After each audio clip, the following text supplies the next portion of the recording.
He was already doodling when he came into my life, and he was 22. It wasn't so much doodles, he would call it drawings, but a lot of skulls and kind of macabre stuff. And then once we got married and I was around it all the time, I realized like what he used it for was to sort of focus, because he had a lot of energy. And so sometimes, and if you'll notice too, sometimes he would sit while he's doodling and his legs are shaking like that. And his mom did the same thing. They just had extra energy. And so in order to stay focused, so he wouldn't have to get up and move around, he would doodle. And he would always start with an eyeball. He'd be very carefully work the eyeball, and then it would just grow from there. And it wasn't, I don't think, anything conscious at all. I mean, he wasn't thinking about it. It was just something that like sort of came through him as he was listening intently at whatever meeting he was at, whatever was going on. And it would kind of come out of him. And then every once in a while, if you sat next to him in a meeting or watched him or whatever, he would stop and pick it up and look at it and see it as a whole, and then put it back down and start. Then he could see what was happening, and he would sort of form it from there. But before that, it just sort of flowed. And then when he was done, or when the meeting ended, because sometimes, you know, you'll have some that are like, you know, only a third full. It was a short meeting, or you know, generally that was it. Usually there was hardly any white space on it when he was done, if it was, especially if it was a long meeting. And then he would just write across the top, he would date it and write whatever meeting he was at, or whatever function he was at. I mean, he would do it on napkins at weddings, and he just did it all the time. My dad always had a lot of energy, and so when he was younger, he realized that kind of focusing on one thing helped to clear the rest of the noise, so he could focus on whatever was being taught to him, whether it was in class or in a board meeting. And so I remember people would say, I met with your dad, and he just had his head down the whole time. And then we talked for 15 minutes. I'm like, is he even paying attention? And then he looked up and started asking all these pointed questions and summarizing what we said. And we're like, oh my gosh, he was listening. And that's the way he processed. And so if you look back on every board meeting he ever had from the time that he was 23 on the TUSD school board till his last day in Congress, he was always kind of writing something. And we have volumes of little doodles, some of them signed, some of them unsigned. Some of the unsigned or undated were still, there was a process that he wanted to finish something about it, that to him it wasn't quite done. So we, as a family, I have birthday cards and mementos and so many things that he sort of like would write out for me and for my kids. And so thank you for sharing this expression of love that my dad had with all of you. As long as I've known Raul, he's always doodled. Before I met him, he doodled throughout TUSD years. I understand he just picked it up as a kid just to help him concentrate and sit still in school. Something as simple as that. And it just evolved over the years to what it is. He's never really thought about it as art. So it was just doodling, it's just doodling. Not a big deal. But if you've seen his work, you love it. People always want to get copies, or actually the original, of everything after a meeting.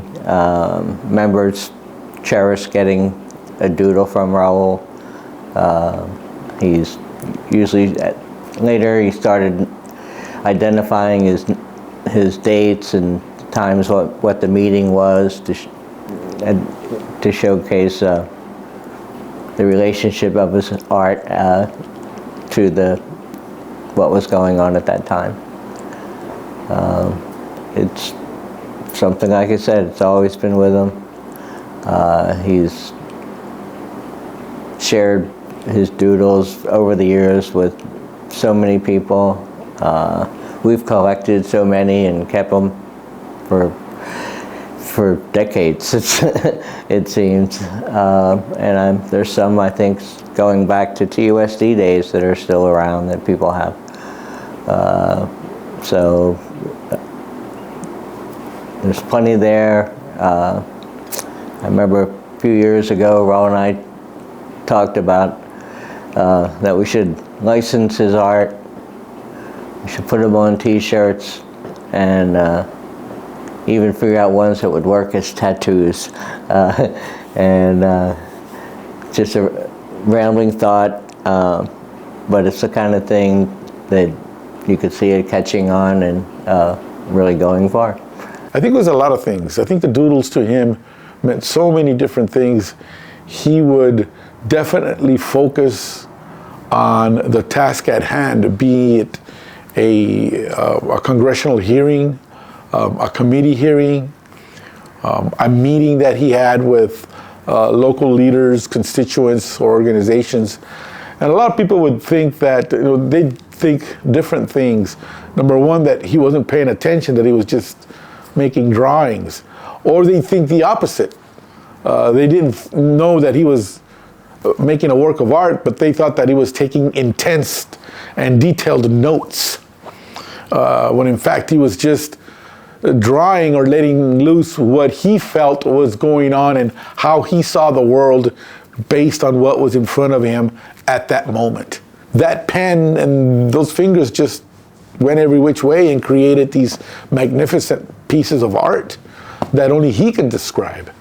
The shapes and figures are amazing, but if you start paying attention and focusing on the details, you'll find masks, you'll find either happy, horrified, or sad faces.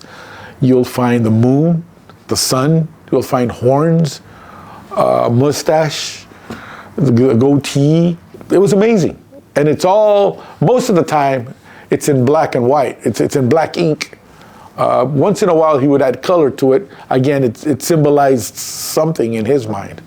But it has always captured the attention of anybody who glances at it, and these people start asking questions. What is that? What does it mean? And then when they find out that it comes from a congressman, it's even more interesting.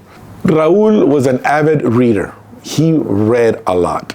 So in honor of Raul, of the doodles that he has given me, I shall laminate them and I'll use them as bookmarks. That way Raul can read what I read for the rest of my life.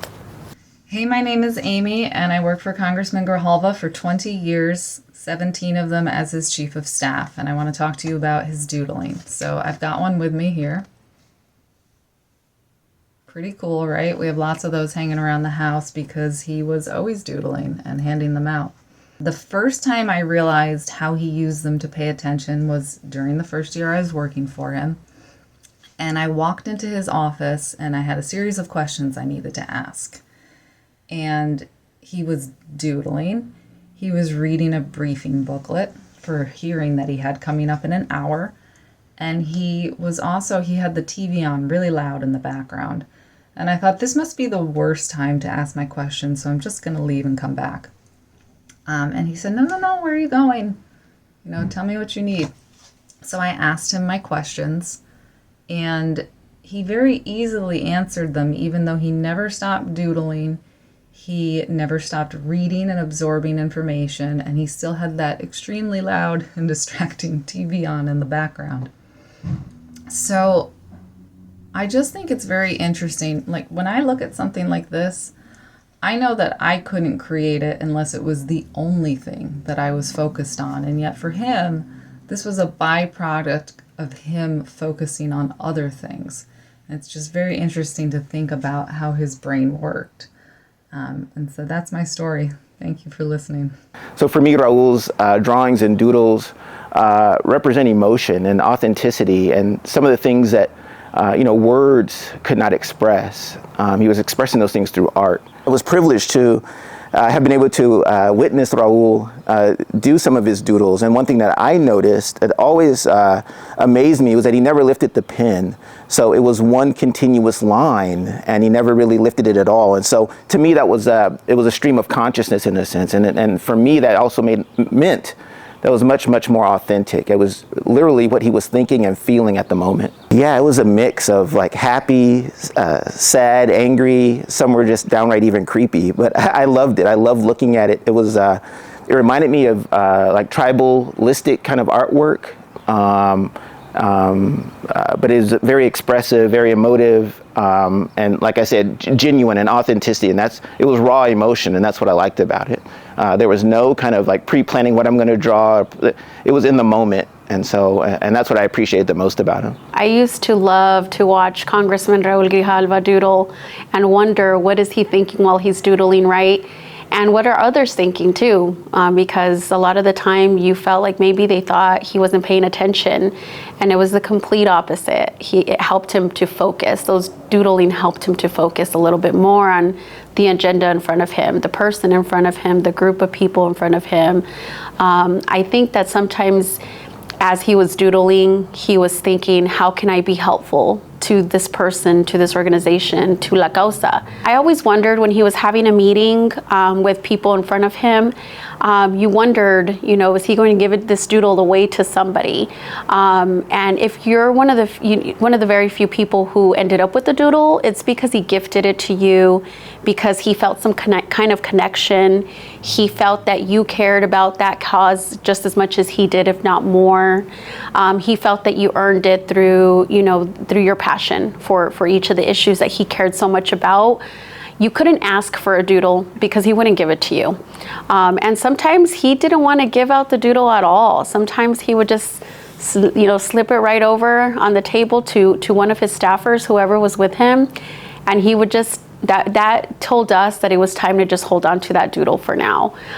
So it wasn't always given away, and when it was, he would personalize it. He would write the title of the doodle, what the meeting issue was about.